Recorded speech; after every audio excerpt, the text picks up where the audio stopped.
My name is Sally. It was a pivotal moment that I've replayed in my mind countless times. I was sitting in the kitchen of my beach house, the soft glow of the lamp casting a warm light over the wooden table.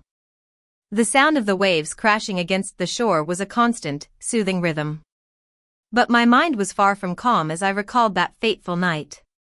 I had just come from a place that was supposed to be my home, but it had turned into a nightmare. I remembered walking in the front door, my heart heavy with the news of my job loss. I worked at Crestview Financial Advisors for 12 long years. Those 12 years were filled with early morning commutes, late night reports, and covering for colleagues who rarely showed appreciation. I was a top-tier financial analyst, the one who got congratulatory messages from the board for major deals and had my success stories shared in company newsletters. One Wednesday evening in November, my boss called me into his office. The room was filled with an air of formality, the large windows overlooking the city skyline. He told me the company was undergoing a strategic shift and my position was no longer needed.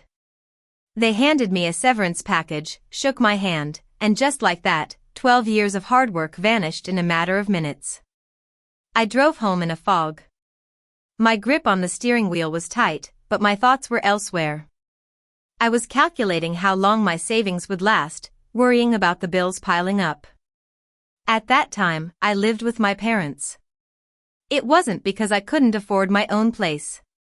My mother had been diagnosed with a chronic illness the year before, and my father, who was a bit of a scatterbrain, asked me to move back home and take care of things. I gave up my cozy downtown apartment and moved back into my childhood room.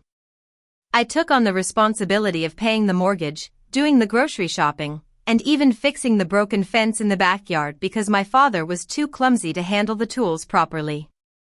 I didn't complain, I thought that's what family was all about. When I told my parents about the job loss that night, I expected some comfort.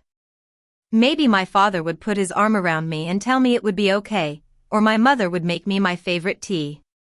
Instead, my father exchanged a look with my mother, a look I couldn't quite decipher. Then he got up from his recliner and walked towards my room. I heard the sound of my closet opening. I followed him and found him packing my clothes into a suitcase that he had taken from the attic. I stood in the doorway, stunned, and asked him what he was doing.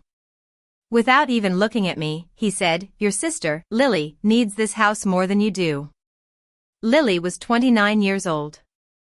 She had always been the free-spirited one, never holding a job for more than 6 months.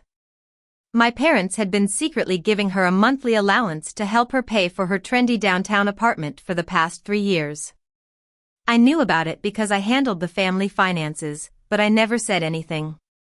My mother appeared behind me in the hallway. I turned to her, hoping she would stop this madness. But she crossed her arms and said, "You're old enough to stand on your own feet. Lily is getting married soon and she needs a stable place to live." This was news to me. I was the one living under the same roof, cooking dinners for them 3 times a week, and no one thought to mention Lily's engagement. Just then, Lily walked in through the front door. She had clearly been called before I got home. The first thing she said, without even a hello, was, "Who's going to pay for my wedding dress now?" It was as if my unemployment was just an inconvenience to her plans. My mother nodded as if it was the most reasonable question in the world. I stood there, frozen. I felt a part of me die inside. I thought about all the sacrifices I had made.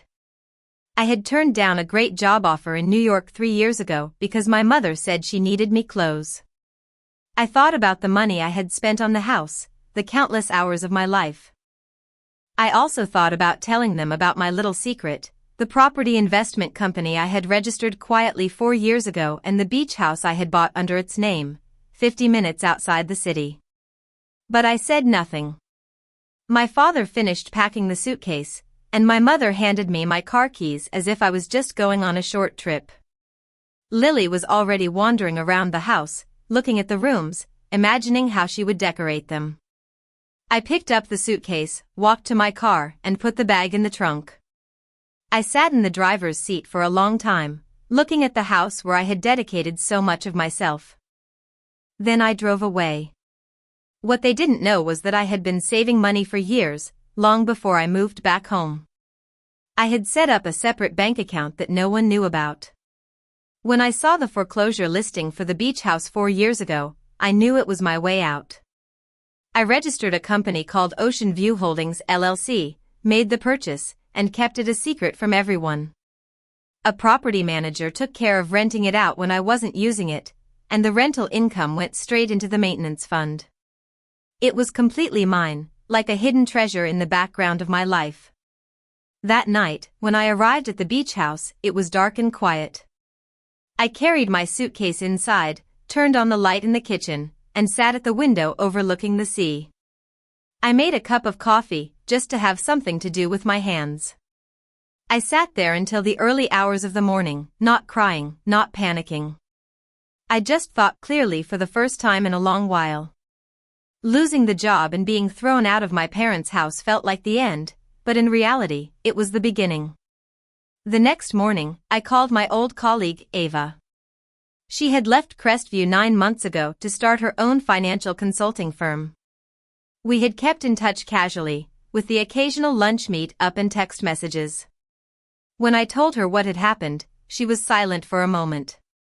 Then she said she had been waiting for me to leave that company for a long time and asked if I wanted to join her as a partner. I told her I needed a week to think. I spent that week at the beach house.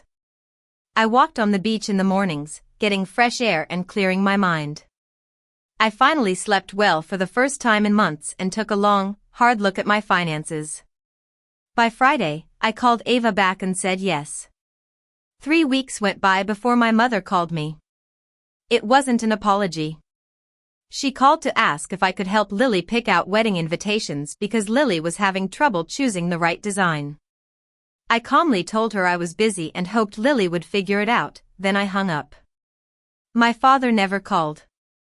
Lily sent me a text asking if I was still paying for the premium music subscription we shared. I canceled it that afternoon and felt a sense of liberation. The partnership with Ava grew faster than we expected. Within 2 months, we had signed 4 clients. 2 of them were large-scale businesses recommended by a former client I had maintained a good relationship with from my Crestview days. The work was challenging, but it was our own. We made decisions together, respecting each other's opinions. There was no corporate restructuring that could destroy years of hard work overnight. By the 5th month, I was earning more than I ever did at Crestview. By the 8th month, I was already planning my next property investment. Around that time, my Aunt Victoria, my father's sister, came to visit me at the beach house. She was the only one in the family I had told about my new home. She sat in the same chair I sat in on that first night and looked around, her expression a mix of surprise and something else. Then she told me that Lily's wedding was off. Her fiancé had left her, and now she was back at my parents' house, causing chaos. My parents were in financial distress because they had already spent a fortune on the wedding preparations. My mother had wondered if I might be able to give them a little help. Aunt Victoria said she was sorry she hadn't checked on me sooner. I told her it was okay, and I meant it. I never went back to that house. I didn't need to show them what I had achieved. The beach house wasn't a trophy, it was a place that saved me when I needed it the most. My parents had turned their backs on me, and they never asked where I went. They never knew about my company, and they never knew about this peaceful beach house. Some things you build for yourself in silence, and you never owe anyone an explanation for your survival. If this story has touched you, please subscribe to Core Revenge Tales and turn on the notifications so you won't miss the next one.